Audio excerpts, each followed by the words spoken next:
Días, queridos alumnos y alumnas. Hoy vamos a dar por finalizado las clases teóricas de Psicopatología 1, con todos los inconvenientes, pero al fin pudimos llevar a su finalización esta cátedra. Vamos a hablar de la primera parte de su folleto de psiquiatría infantil, como lo son los estadios del desarrollo de la persona, de la personalidad, según la visión de tres grandes educadores e investigadores de la conducta humana, como lo son el psicopedagogo Jean Piaget, que nos va a dar sus teorías, la formación cognitiva del ser humano, del eminente psiquiatra Sigmund Freud, que nos va a hablar de las fases de la personalidad según su aspecto psicosexual, libidinal, y de Henry Wallon, también un gran psicólogo conductista, que nos va a hablar de la formación de la personalidad del individuo desde la psicomotricidad. Este es el último tema de la cátedra. Y recordándoles que para el próximo sábado 20, ustedes van a tener el parcial que va a incluir los temas del folleto de semiología psiquiátrica, desde memoria en adelante, lo que es memoria, inteligencia, psicomotricidad, hambre y trastornos de la conducta alimentaria y los trastornos del sueño. Además vamos a incluir el folleto de retraso o retardo mental y el folleto de psiquiatría infantil. El 27 estaríamos realizando el examen de reposición para aquellas personas que no logren alcanzar la nota. Espero que todos lo logren y poder inscribir así su materia de psicopatología 2. Bueno, vamos a comenzar.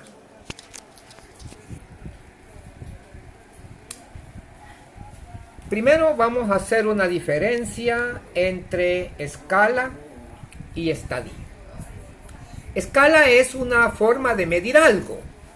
Por ejemplo, escala en el desarrollo es un instrumento que evalúa la evolución del desarrollo, es medición. Quizá la más conocida es la escala de Hessel. Hay otras también, pero vamos a hablar de esta. ¿Qué nos da la escala? Nos permite dar un valor estadístico que permite medir en el niño con una relativa precisión el nivel de desarrollo alcanzado o, por el contrario, el retraso en el desarrollo. Evalúa de acuerdo a un orden cronológico, o sea, la evaluación es qué debería de hacer a esta edad, por qué no lo está haciendo. Entonces, eso es una medición que nos permite decir para la edad en que está ya debería por lo menos de decir tantas palabras. Los estadios han establecido para intentar definir o delimitar los niveles de funcionamiento de la persona. Tendrían como objetivo dar a conocer el modo organizativo del niño y las nuevas formas que van formando sus diversos comportamientos durante su propia evolución. Se basan en una sucesión funcional. Ustedes van a extender estos conceptos de orgánico y funcional. Funcional es su funcionamiento integral. Lo orgánico es su funcionamiento orgánico, interno. ¿El desarrollo va a implicar cambios? Definitivamente sí. Cambios tanto en su estructura física, en su estructura pondoestatural, como también en su funcionamiento. Los cambios estructurales están determinados genéticamente. Usted sabe cuándo tiene la posibilidad de ser una persona alta o pequeña según sus genes, ¿verdad? Del color de la piel, etc. Aún la inteligencia podría tener influencia genética. En los cambios funcionales también están implícitos los cambios estructurales y también están implícitos los genéticos.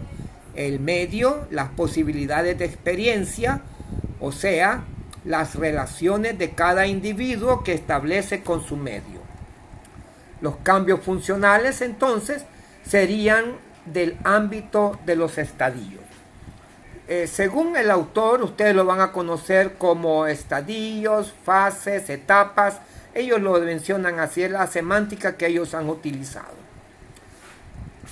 Wallon, como la mayoría de los psicólogos que estudian el desarrollo, ha distinguido el desarrollo en etapas, a los que llama él estadios. Freud lo llama fase y Piaget lo llama etapas. En algunas publicaciones les ha llamado estadios del desarrollo en el desarrollo de la personalidad del niño y en otros estadios del desarrollo psicomotor, por ejemplo en el niño turbulento. Y aquí Tan Tron, estudioso de Wallon, en su prólogo de una edición bastante reciente del niño turbulento, dice lo siguiente sobre los estadios. Los comportamientos característicos de tal o cual edad constituyen los estadios del desarrollo que se suceden en el niño normal y que se fijan en el niño con patologías como consecuencia de detenciones o de regresiones en el desarrollo. Y aquí cada autor puede también decir lo mismo. Por ejemplo, este quedó fijado en la fase oral. O sea, estamos hablando de fijamientos o de alguna manera en el desarrollo de la persona puede haber una regresión a tal o cual estadio o tal o cual fase o tal o cual etapa. Veámoslo.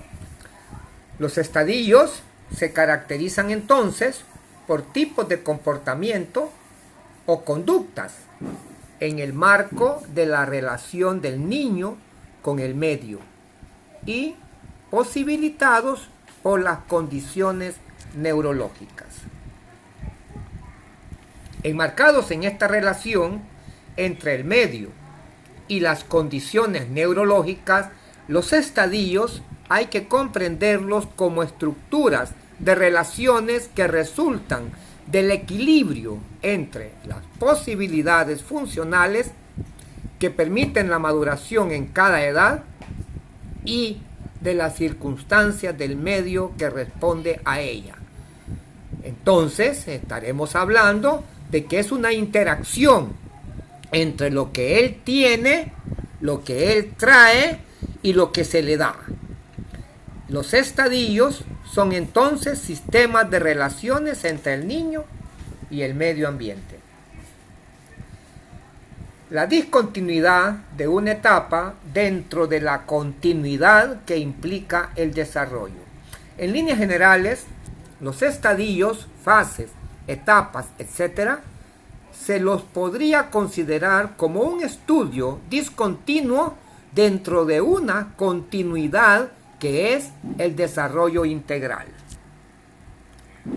En muchos momentos, para el estudio, para delimitar y entender, en este caso, ese proceso continuo que es el desarrollo, es necesario introducir lo discontinuo. Es como dividir el tiempo en horas, minutos, segundos, etc. Para cada estadio, no es más que un momento en el desarrollo de un conjunto. La idea de estadio, fase, periodos en diferentes autores.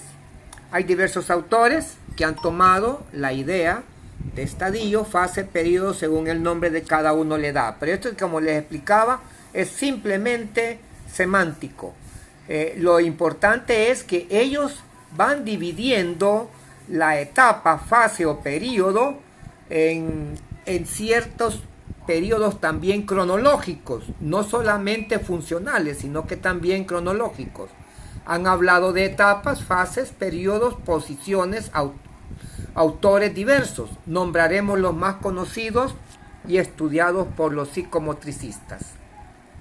Primero, Jean Piaget. Jean Piaget solamente tiene 4 periodos para tratar de estudiar el origen y desarrollo de la inteligencia. Los 4 grandes periodos divididos ellos mismos en diferentes subperiodos o etapas que ya verán con detalle en la próxima materia, psicopatología del niño y del adolescente. Los 4 grandes periodos son periodo sensorio-motor, de la inteligencia sensorio-motora, periodo preoperatorio, periodo de las operaciones concretas y periodo de las operaciones formales. Y estamos hablando exclusivamente del desarrollo de la inteligencia de cada uno de nosotros. En el primer periodo sensoromotor, cronológicamente se da en la infancia entre los 0 y los 2 años de edad. El preoperativo en la infancia temprana, de los 2 a los 7 años de edad. El de operaciones concretas, de los 7 a los 11 años. Y en el de las operaciones formales, en los jóvenes de los 11 a los 15 años de edad.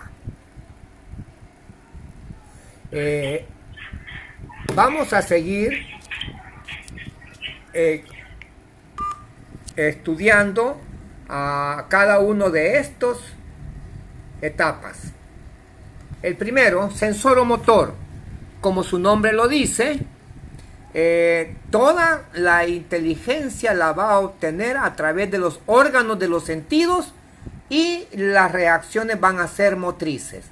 Desarrollado en base a la información obtenida a través de los sentidos o movimientos del cuerpo, la permanencia de los objetos y las acciones dirigidas. El periodo preoperacional, de los 2 a los 7 años, ya acá comienzan las operaciones mentales. ¿Cómo van a comenzar? Ensayo-error. Operaciones, el niño puede pensar acerca de hacer algo sin hacerlo, de hecho. Egocentrismo, mira el mundo desde su propia visión. El pensamiento puede ser reversible. Y hay un monólogo colectivo, conversación grupal, pero sin interacción real. El de las operaciones concretas, de los 7 a los 11 años de edad, la tarea mental están ligadas a objetos y situaciones concretas. La conservación, los cambios en alguna característica de los objetos permanecerán. Seriación puede organizar objetos en orden secuencial y la clasificación puede agrupar objetos en categorías. Compensación, los cambios en una dimensión pueden deberse a cambios en otras dimensiones. Ya de ahí tenemos ya de las operaciones formales, de los 11 a los 15 años. En esta etapa es el de razonamiento científico, hipotético y deductivo. El egocentrismo del adolescente, cada uno expresa sus sentimientos, pensamientos y pareceres. El razonamiento es logrado en áreas de interés y experiencia. Y en eso se basa prácticamente las 4 etapas de la formación de la inteligencia cognitiva según Jean Piaget. Y aquí ya tenemos ya el individuo formado. Lo único que tiene que ir haciendo él es madurando secuencialmente según su edad. Sigmund Freud habla de las fases de la evolución libidinal, del desarrollo psicosexual, y esto él los llama fases. Y lo divide en fase oral, que se da de los 1 a los 2 años de edad, la fase sádico-anal, de los 2 a los 4 años, la fase fálica, de los 3 a los 5 años, como ustedes pueden ver, hay fases que se interponen entre las otras fases. En esta fase genital, el complejo de Edipo, el periodo de latencia y la pubertad. En la fase oral, y es donde se comienzan a desarrollar o a utilizar los mecanismos de defensa. En la fase oral del nacimiento al primer año, la boca es la zona erógena principal. El placer se deriva de succionar. El elo, o sea, el id, es dominante, y los mecanismos de defensa que ocupa o que se van a fijar en esta etapa son la proyectiva, la negación y la idealización. En la fase anal, de 1 a 3 años, el placer se obtiene exclusivamente por el control de los esfínteres. Los esfínteres con la gratificación de la defecación. Los mecanismos de defensa que pueden aparecer cuando una persona queda fijada en esta etapa son el aislamiento, la anulación, la formación reactiva, el desplazamiento y la racionalización. Fase fálica, de 4 a 5 años de edad.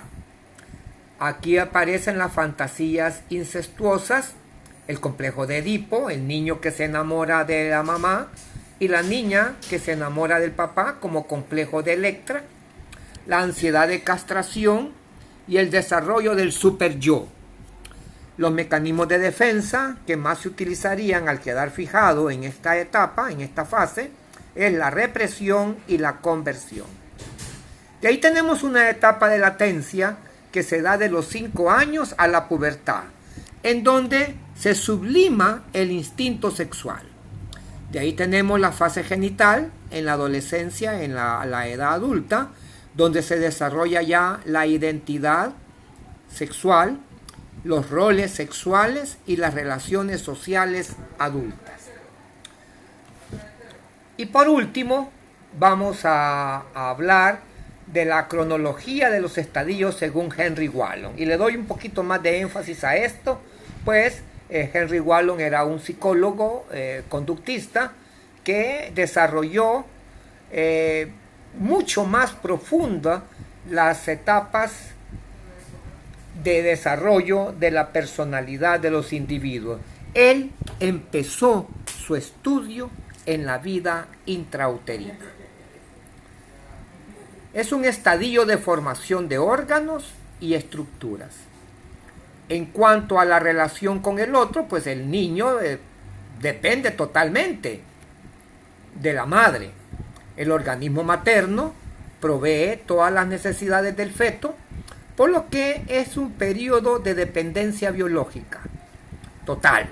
Podemos decir que existe en este momento una simbiosis orgánica.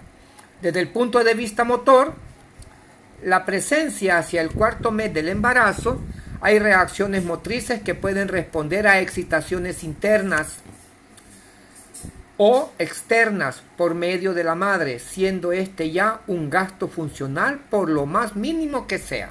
O sea, para aquellos que piensan que el niño no se da cuenta, aquí estamos en la verdad, sí se da cuenta. Y por más mínimo que sea, va a dejar una marca.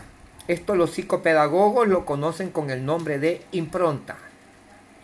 Las reacciones motrices del feto son reflejo de postura como los que se verán en el recién nacido, pero que pronto pierden su autonomía y se integran rápidamente en comportamientos motores menos elementales.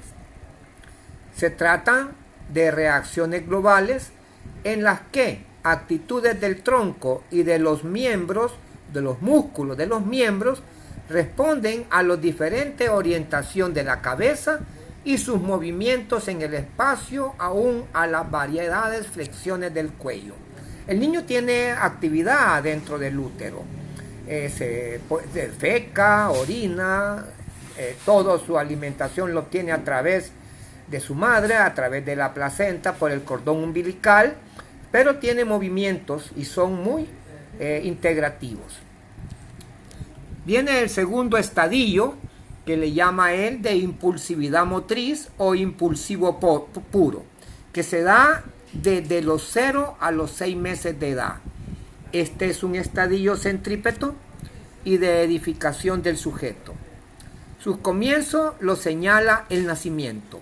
Y aquí aparecen una serie de instintos que le van a permitir al niño pues subsistir en su relación con el otro. El nacimiento marca para el niño la separación biológica del organismo materno, quedando expuesto por ello al medio ambiente. Ya no va a tener el alimento a través del cordón umbilical, por lo que frente a esta separación aparecen en el niño una serie de reflejos que le permitirán su subsistencia. Por ejemplo, el reflejo de búsqueda, succión y deglución. Los reflejos de succión y deglución le van a permitir satisfacer sus necesidades de alimentación. Desde el punto de vista motor, tenemos la marcha automática. Al nacer, principalmente la característica recién nacido es la actividad motora refleja. Respuesta motora a los diferentes estímulos interno, propio y extroceptivo, y es una respuesta refleja. Las descargas tónicas impulsivas permitirán dar cuenta al medio de sus necesidades. El tercero es el estadio emocional, de los 6 meses al año. Este es un estadio también centrípeto o de edificación del sujeto. Lo que determina este estadio es el carácter expresivo que van adquiriendo las reacciones condicionadas por el medio, la espera, la necesidad de ser cambiado de posición, etc. Él se da cuenta que los gritos y sacudidas globales, la inquietud motriz, al ser calmadas por el biberón, se convertirán en deseo alimentario, por ejemplo. Ya sabe cómo obtener alimentación. La respuesta materna de consentimiento o de rechazo va elaborando entre ella y el niño todo un sistema de comprensión mutua, de señalización expresiva mediante gestos, actitudes o mímica, cuya base es claramente afectiva y es particularmente de la díada materno-fetal, materno-niño, ya en este momento. El cuarto estadio es el estadio sensorio-motor y proyectivo, que se da entre el primero y el tercer año de edad. También es un estadio centrífugo y de establecimiento de las relaciones con el mundo. Acá ya él empieza a obtener una relación con su entorno.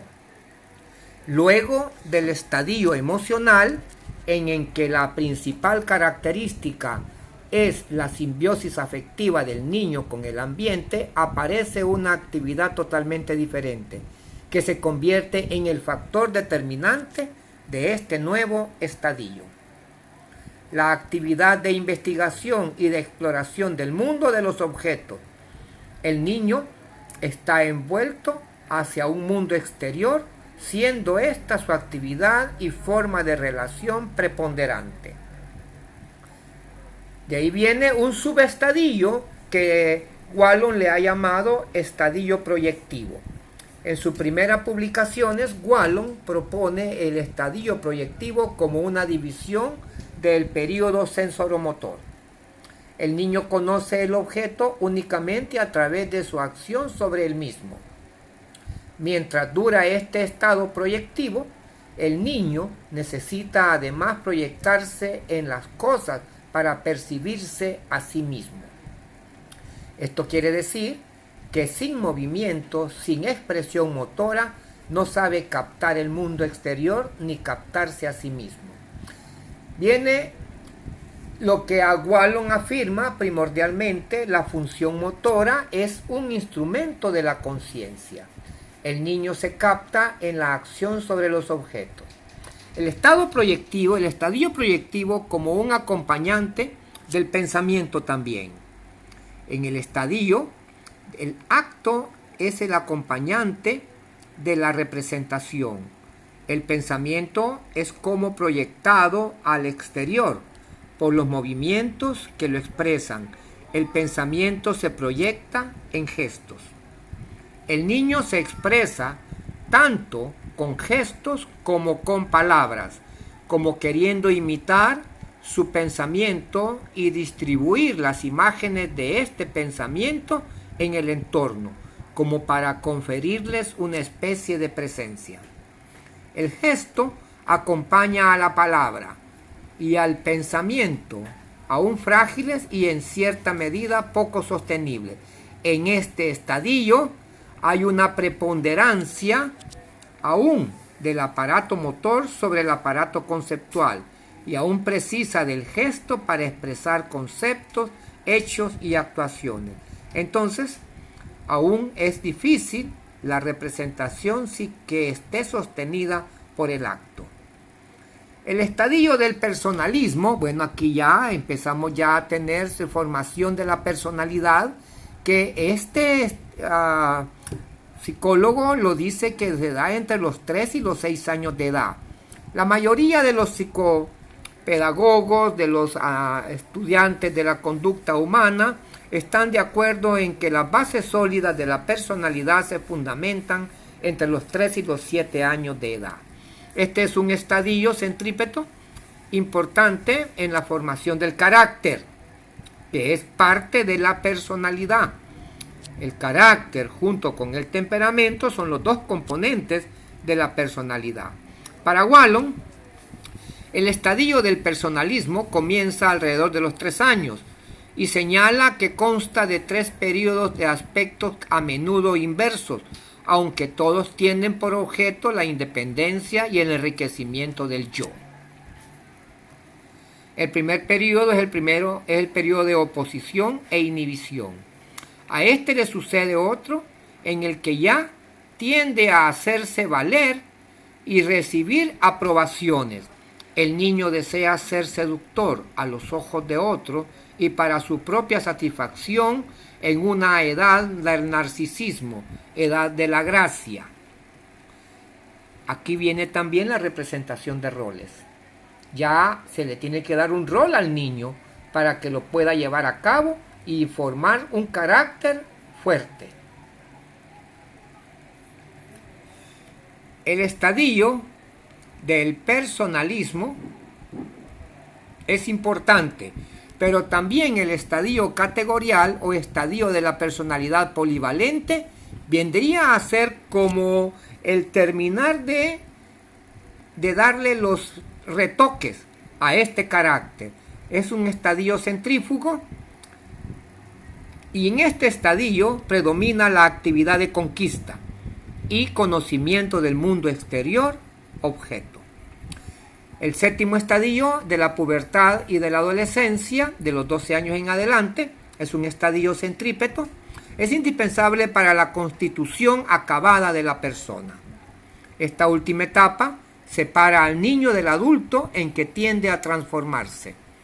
A modo de conclusión final, todas las etapas que lleva el niño desde el nacimiento a la edad adulta muestran una estrecha unión entre la evolución de su motricidad, de su personalidad y de su inteligencia.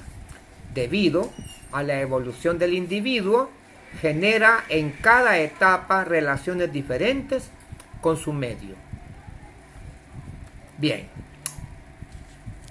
tienen que seguir ustedes profundizando en esto, pues en esto es donde ustedes van a tener que hacer su mayor trabajo en la modificación de patrones de pensamiento y patrones de conducta. Espero que tengan una semana provechosa para poder desarrollar un parcial efectivo y nos seguiremos comunicando a través de la plataforma y del grupo de WhatsApp que hemos formado. Pasen muy buenos días.